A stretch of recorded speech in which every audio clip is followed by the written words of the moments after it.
Ezra. I'm the Vice President of Global Outreach at Jewish Voice. Happy to see our veterans on the call and thrilled you're going to be joining us.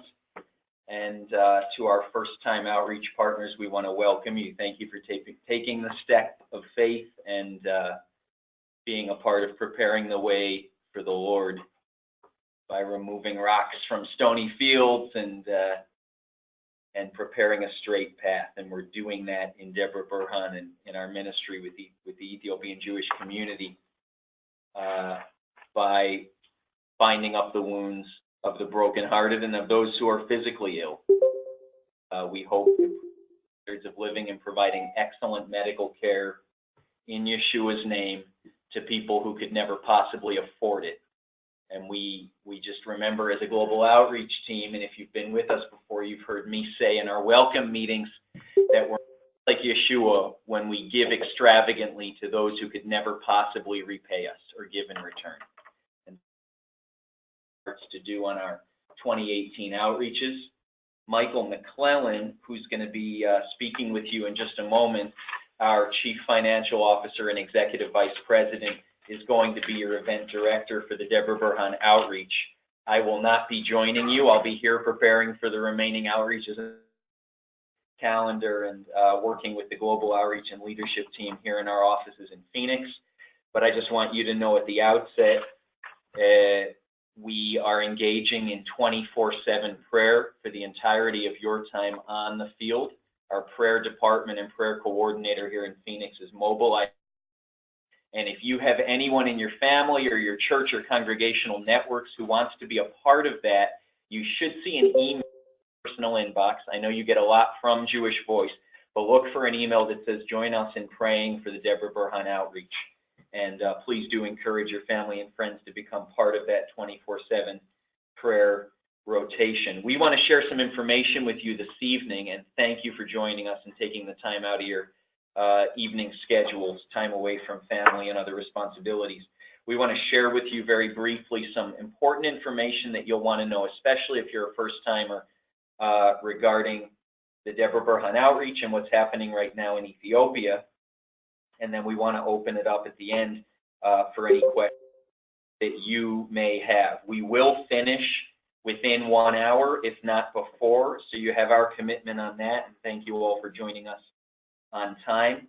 As Celeste said, keep your phones on mute. We will open it up for questions in the latter part of the meeting, but if you could do your best to not interject your questions in the middle of what we're presenting, that would be beneficial. There's a lot of people on the call. Also, during the Q&A time, please just do listen to each question so that you don't ask a question that was just asked or already asked during the time. We are recording this meeting, so God willing, we'll have a great recording with good connectivity in Yeshua's name, and we'll be sending that out to you and to those who weren't able to join us on the call this evening. Just a thought devotionally as you're praying and preparing for this outreach. Debre Birhan means mountain sanctuary of light.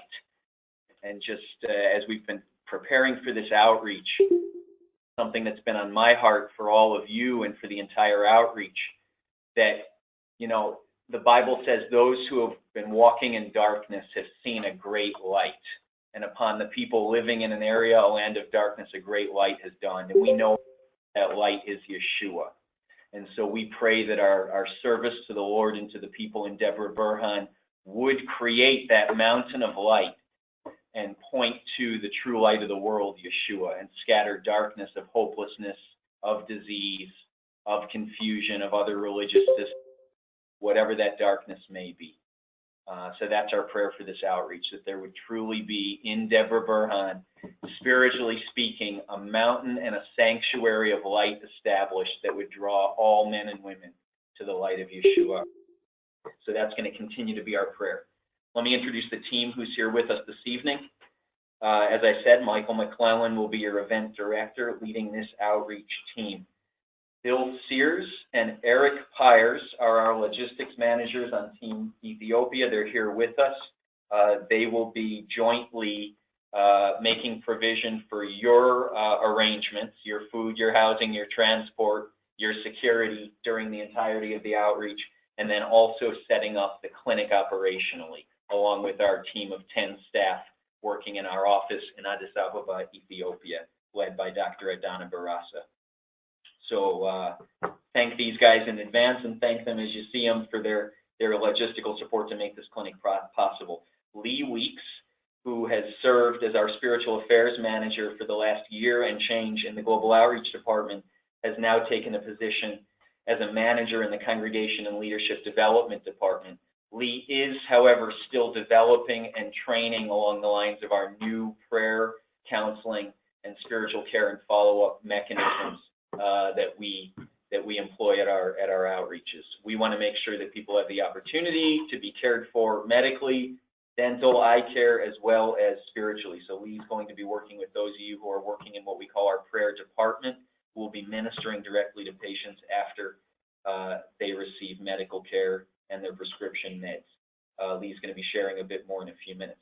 Celeste, our beloved Celeste Peters, has been and continues to be your event coordinator for this event, and is walking the journey with each of you from saying, yes, I'm responding to the Lord's leading, I'm coming on this outreach, all the way through your outreach partner experience on the field, and to the point at the end when you tell us what was great and what we could improve for the future. So we just love Celeste and want to thank her for all she's doing, and you'll get to meet her if you don't already know her when you arrive for the group flight, or at the very latest when you arrive in Ethiopia. And then, as I mentioned, we have a team of 10 full-time staff in Ethiopia who are making preparation for your arrival. They were just in Debre Birhan, and despite the politics of Ethiopia right now, and I know you've heard from me and from us already on that, which are a little unstable and tense, they had a great visit with the government officials and clinic officials in Debre Birhan, and everyone is excited for a fantastic outreach ahead.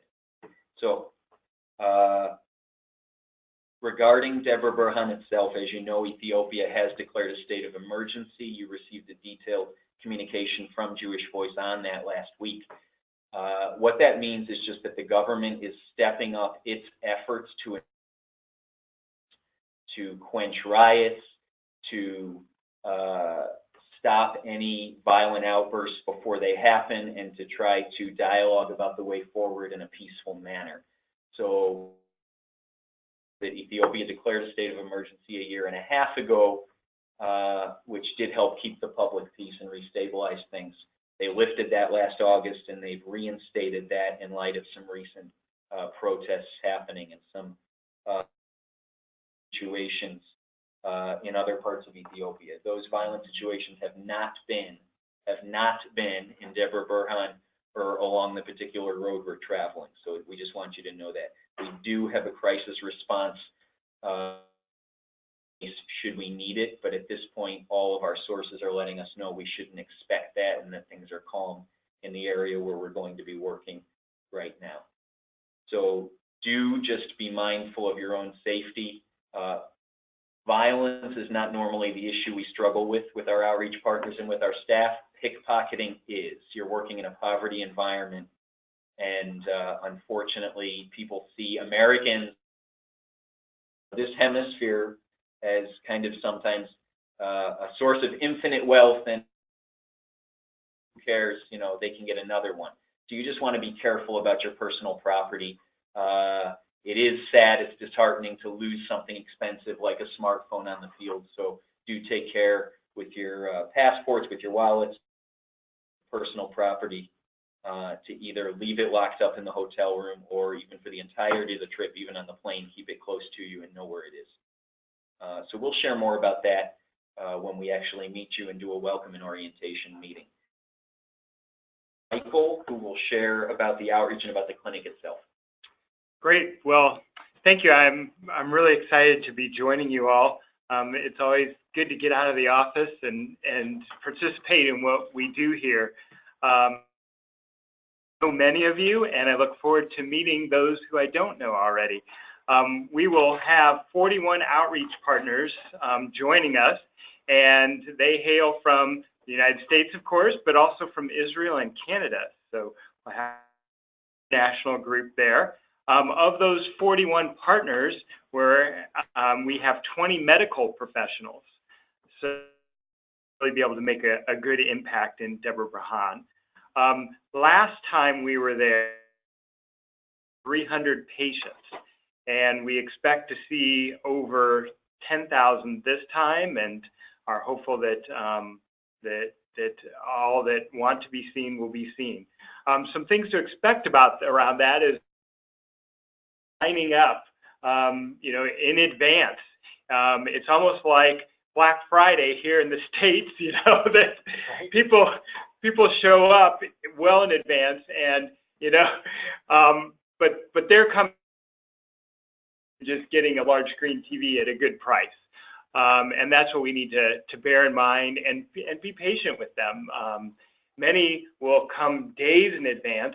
I remember there was one outreach where a woman showed up the day of the event, and she gave birth to a baby right before that. And as we dialogued with her, she said she woke up and the Lord told her to start walking, and she walked.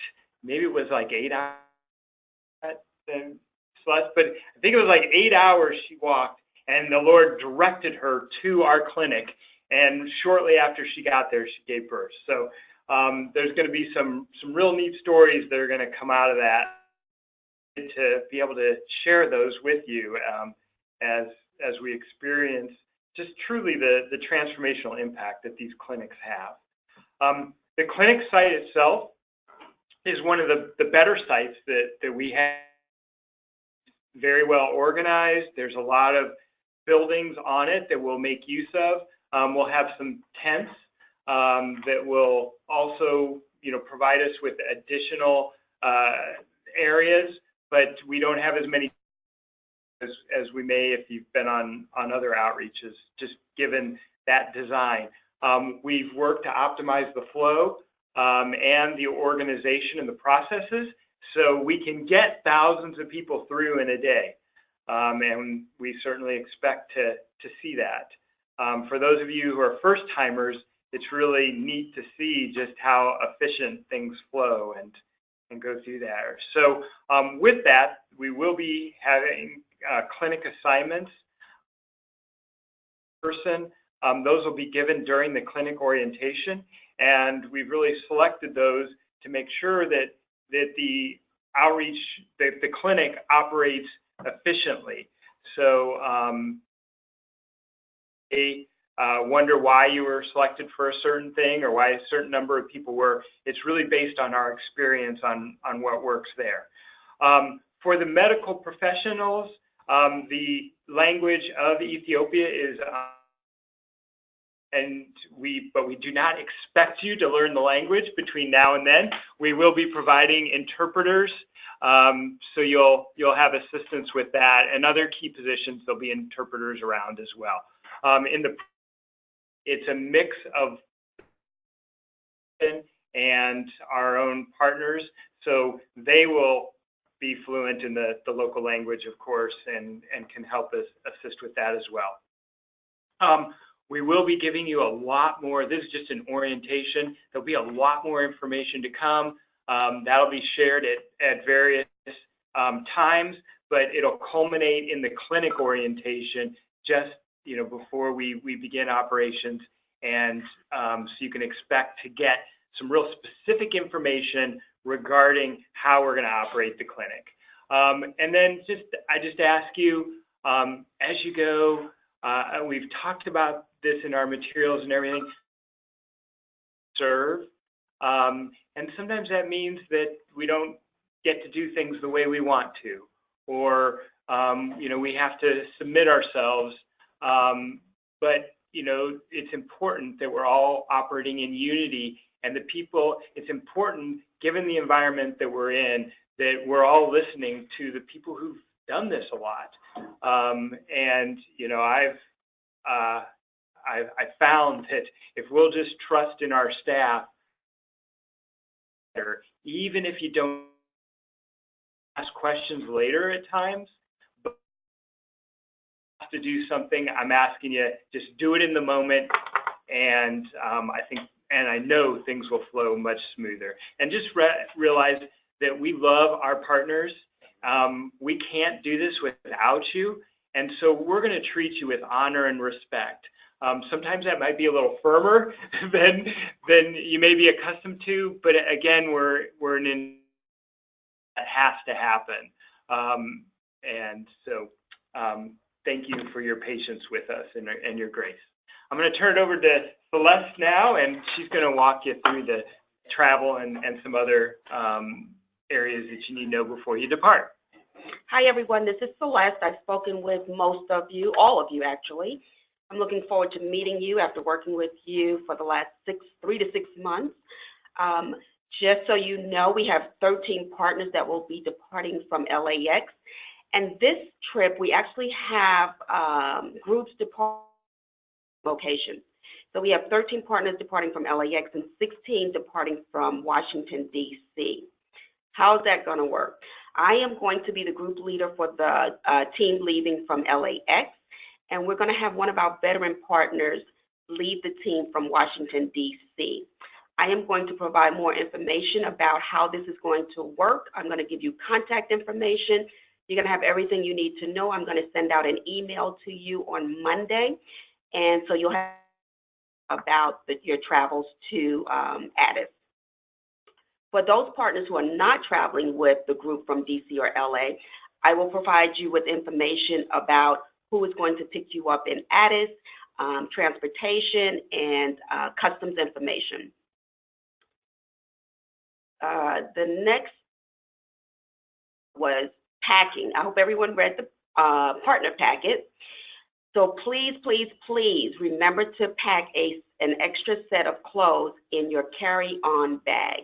If your luggage gets lost, you are in trouble if you don't have. So please trust me, it has happened several times and people wish they had. Also want to pack your toiletries, at least some of your toiletries, in your carry-on along with any medicine that you need to take. So once you arrive in Addis, you're going to go through customs, provided information regarding the customs process, and our team there in Addis will meet you take you to the hotel there in Addis. You'll be checked into your room, and we'll have a welcome meeting later on that evening. We're going to stay in Addis overnight. The next day, on Saturday, we're going to depart for Debre Birhan.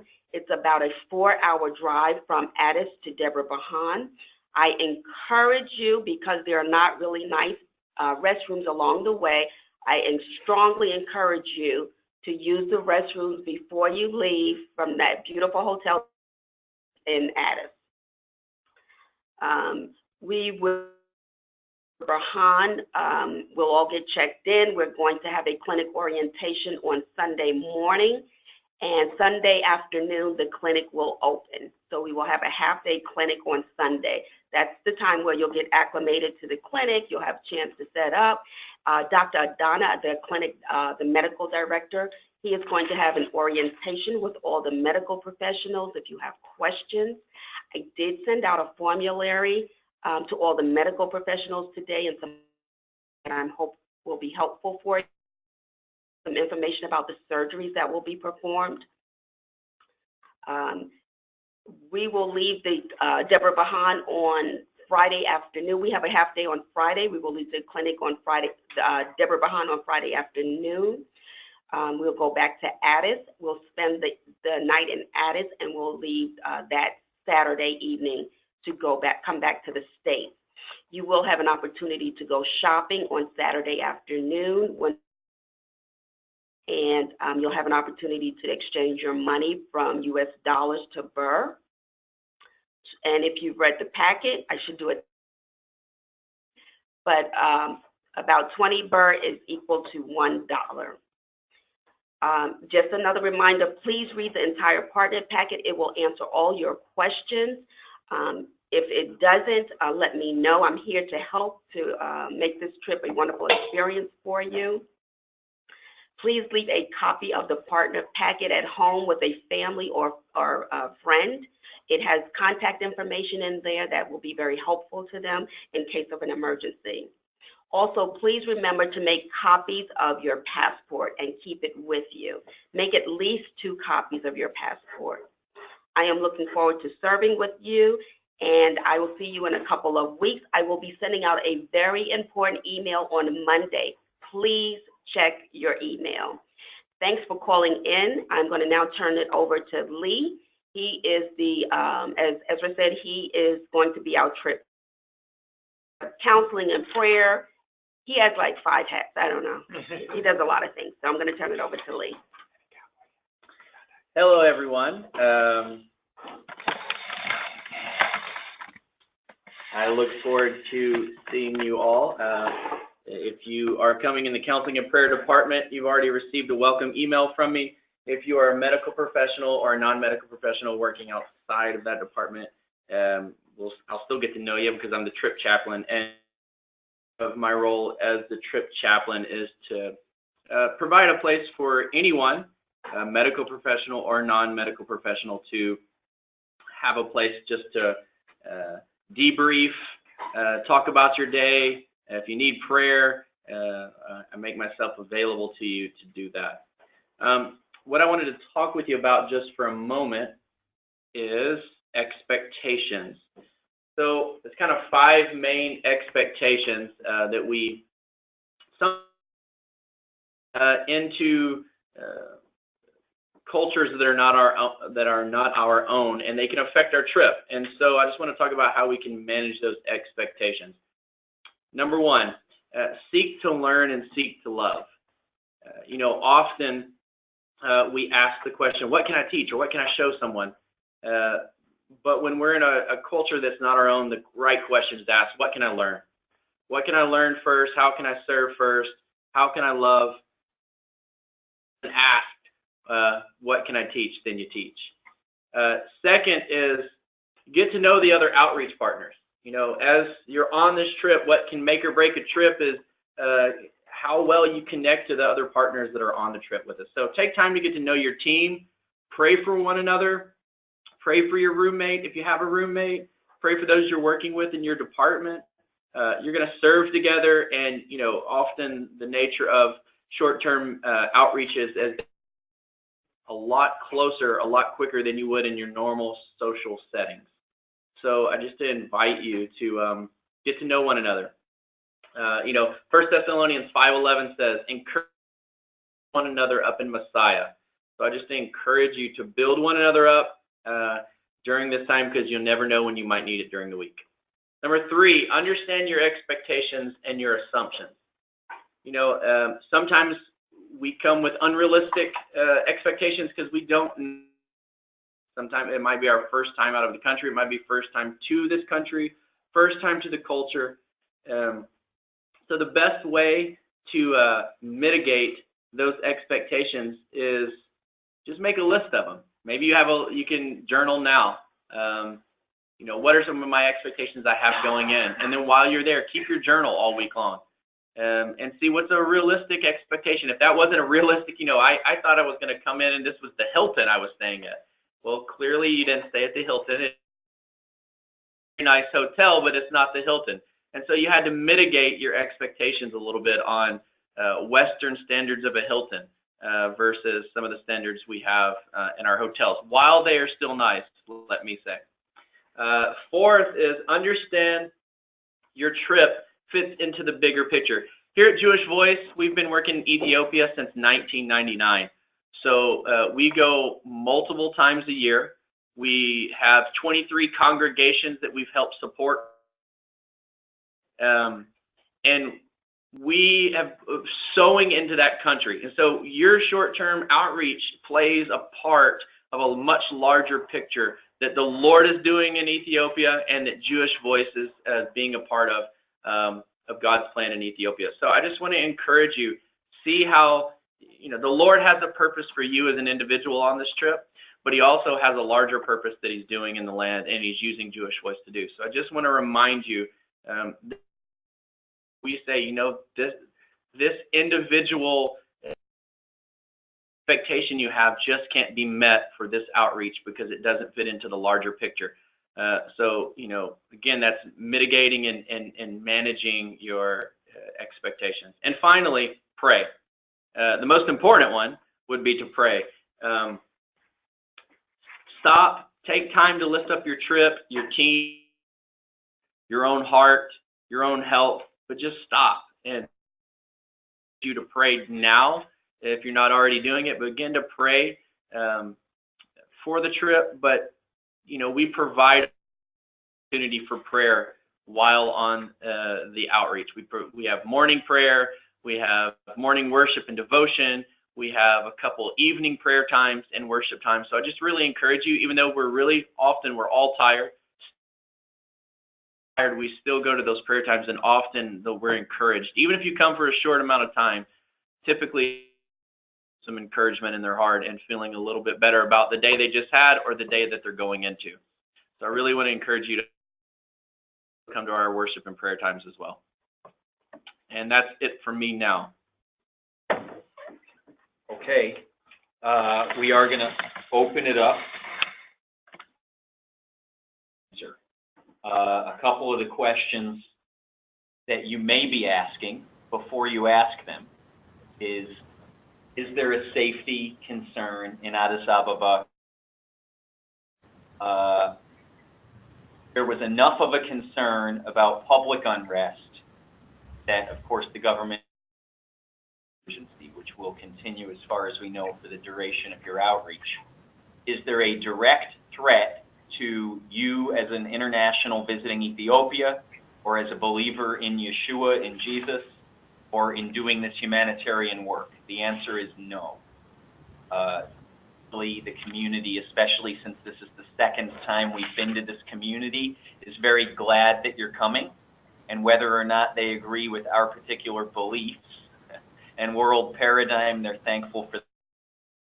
Of course, we want to be vigilant, we want to be prayerful, and we here at Jewish Voice will remain so. And we do, among our staff, have a plan that if something should happen and extra measures would need to be taken, we're prepared to take those. But you should not and if we felt that there was a clear and present danger to you, the patients we're serving, or the general public in us doing this outreach, we would have postponed or canceled it. So by the nature of your getting on that airplane and coming with us, you should know that we've prayerfully and carefully determined that you're not in immediate danger in doing this. There's not a direct safety concern to you. Will internet service be available? Internet is available. Internet is available at the Palm Hotel in Addis and at the Getba Hotel in Debre Birhan. Right. Now, internet in Ethiopia is a government, not privately controlled. So at any time, that could go off, either because of a power outage or because it's shut off at the government level. And we don't have any control over that. So we're letting you know that the facilities do have internet. And if the government has it switched on and the power grid is working, it should work. There's also internet available through government telecom. And for those who have gone before, you know that if you want to attempt to purchase a SIM card to put in an unlocked smartphone that you have, you can certainly do that. Jewish Voice is not providing any phone SIM card. I'm prepared to do that for as many of you as there are. So that would be something you would do on your own during your first day in Addis Ababa. If you have an unlocked something you want to attempt to do to have phone and data, you can try. It's not necessarily an easy process in Ethiopia. So at this point, you should plan to use your own international phone. We do have phones that in the case of emergency you can use, and otherwise you should really stick to the Wi-Fi in the hotel. Speak to that quickly. The Ethiopian government has put a new process in place where phones now have to be registered with the government. So it's no longer just putting an Ethio Telecom SIM in your phone. You would have to take your smartphone to an Ethio Telecom office and register it, which is a process that takes several hours and will require you to have your passport with you also. So just be advised, it's a little more than just putting a SIM card in an unlocked phone.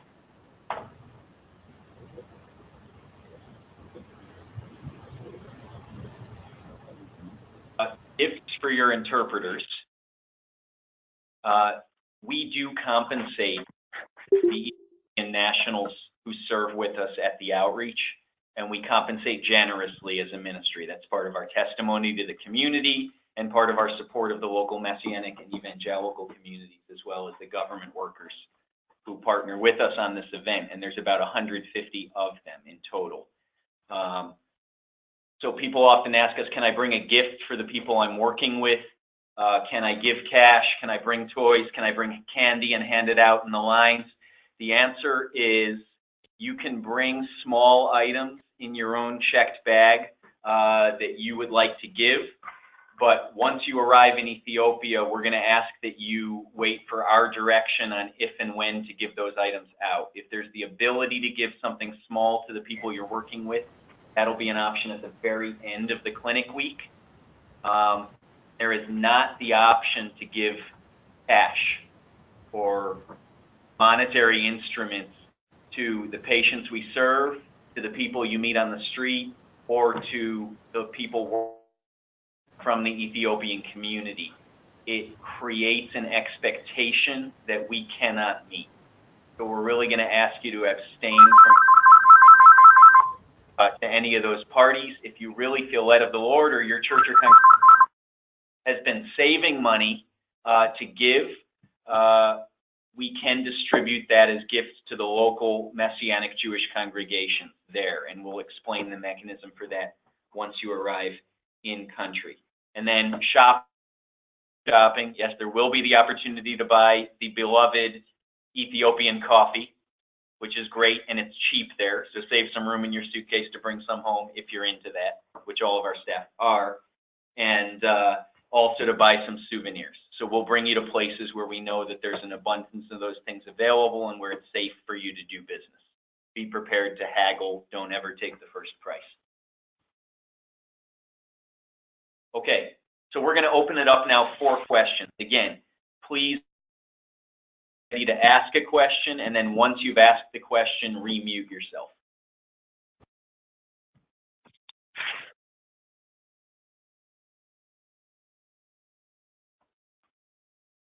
Any questions from the group?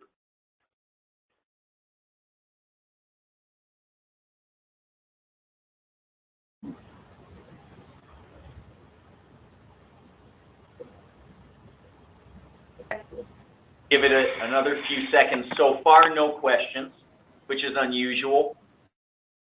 You should unmute your phone and just ask your question if you have it, and we'll go one by one.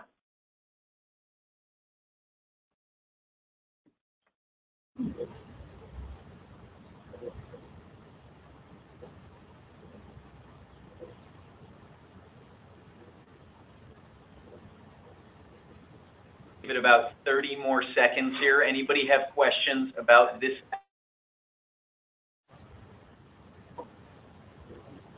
Someone has unmuted themselves, but we do not hear you.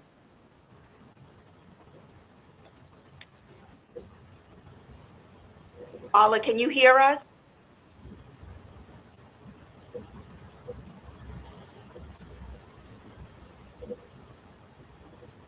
Jane, can you hear us?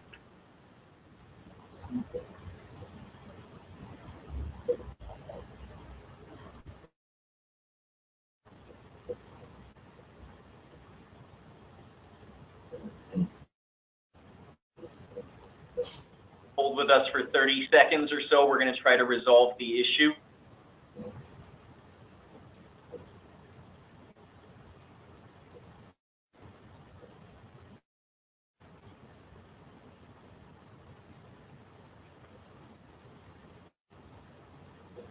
Dr. Gibson, can you hear us?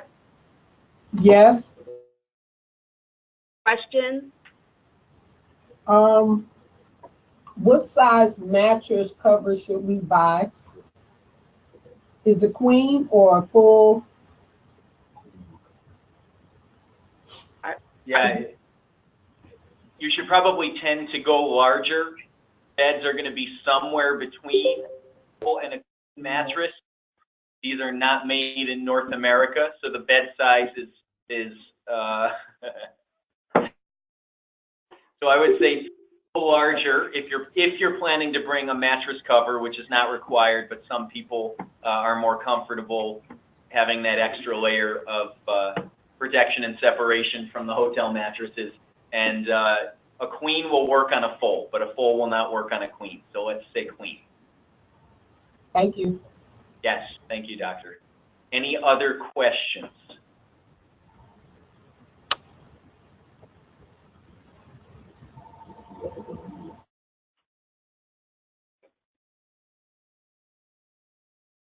Trying to ask.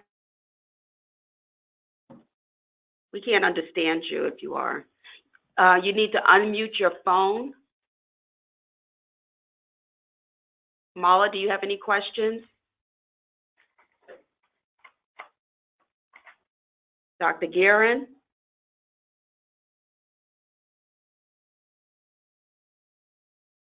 Carolyn? Carolyn, do you have any questions? I mean, I guess we could ask more about the attire. I mean, it talks about a little bit about that in the packet, but did you want to go over that, like in terms of jeans and what you can wear and what you can't wear? Sure.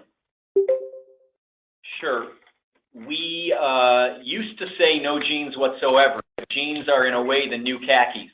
So the general rule is you want to dress professionally, and you want to dress the way that you would want to be greeted by a medical professional if you went to your doctor or to a clinic. So for some people, that may mean a clean, non-ripped pair of dark jeans. For other people, that may mean a shirt and a tie. For others of you, that may mean khaki pants. Definitely no shorts, definitely no, the ladies, low cut or, you know, clothing that would expose more skin than what you'd want strangers in another country to be looking at. So I don't know how better, more diplomatically to say it, but please don't wear, let me say it this way, fight the urge to say, because I'm going to a third world country, I'm going to wear junk that I don't mind if it gets destroyed, in the sense of torn, ripped, faded, really ill-fitting clothing, you know, T-shirts you would never want to be seen in and would never wear in the States. Try to wear things, again, that represent that you've prepared professionally and intentionally to greet these people as honored guests at our clinic. So that's how we'll say it. And on the other side of the coin, you know, one side of the spectrum is don't wear things that you consider junk, but at the same time, we would not recommend bringing things to Ethiopia that you can't afford to live without, should they accidentally get ripped or get stained or what have you, or get lost in your luggage. So nice professional things that demonstrate care and honor for the people we serve, but nothing that, you know, your life is going to be ruined if the garment gets ruined. The temperature fluctuates. It can be colder and windier at night in Debre Birhan. At the same time, Ethiopia is an equatorial region, so that means that the directness of the sun is very intense for the hours when we're going to be at the clinic, and most of us are going to be outside more than we're used to being outside, even if you're in a clinician room treating patients.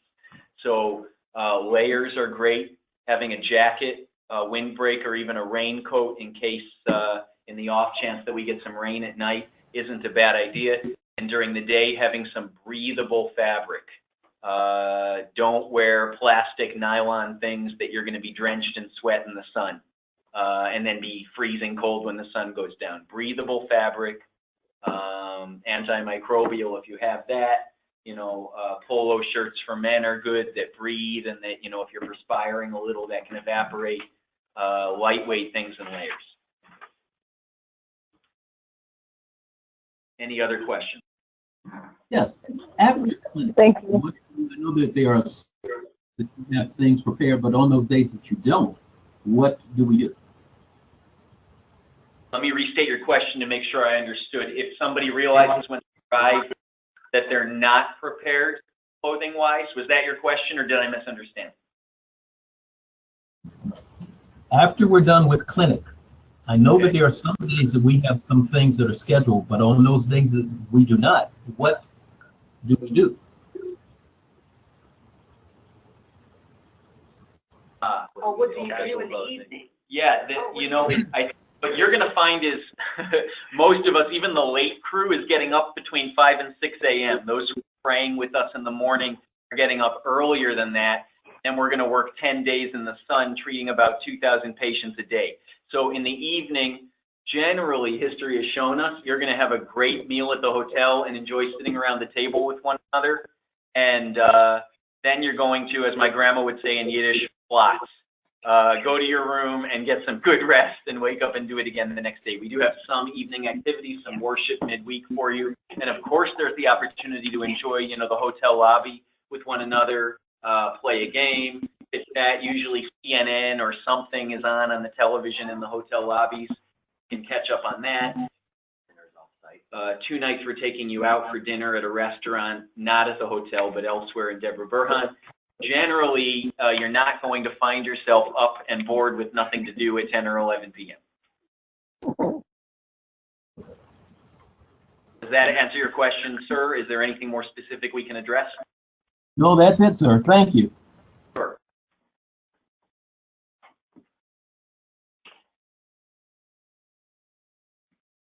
Any other questions before we close in prayer? This is your 15-second warning. If you do have a question you haven't asked. A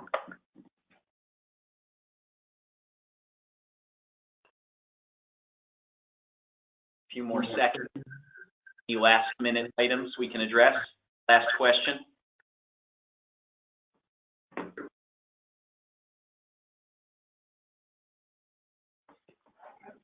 Okay, well, we're going to go ahead and close in prayer. Thank you for those who did ask questions. For those who did not think of a question, do be in touch with Celeste in the next few days. And again, we just want to bless you, you know, as you're sacrificing your time, your talent, your spiritual, physical, and emotional energy and resources to be a blessing to our Jewish people in Ethiopia. We are just praying and believing that according to God's promise to Abraham in Genesis, he will bless those who bless Abraham's descendants. And so we're praying that the Lord, even before you leave in your families, your work, your circumstances in life, just unleashes abundant blessings on you. And we do want to encourage you. This is a spiritual battle. Some of you in the coming days may have things come up that would discourage you from coming. We want to encourage you to just continue to press in, keep in touch with us, keep in touch with your faith and support communities where you live. And we're praying that the Lord scatters darkness and confusion from before your path, cancels the assignments of the enemy, removes any obstacles. Our team is looking forward to seeing you in just a few days. So on that note, we're going to close. Lee will close us in prayer, and then the conference call will conclude. I'm going to pray for us from Ephesians 6. It says, put on the full armor of God so that you are able to stand against the schemes of the devil. For our struggle is not against flesh and blood, but against the rulers and against the powers and against the worldly forces of this darkness and against the spiritual forces of wickedness in the heavenly places.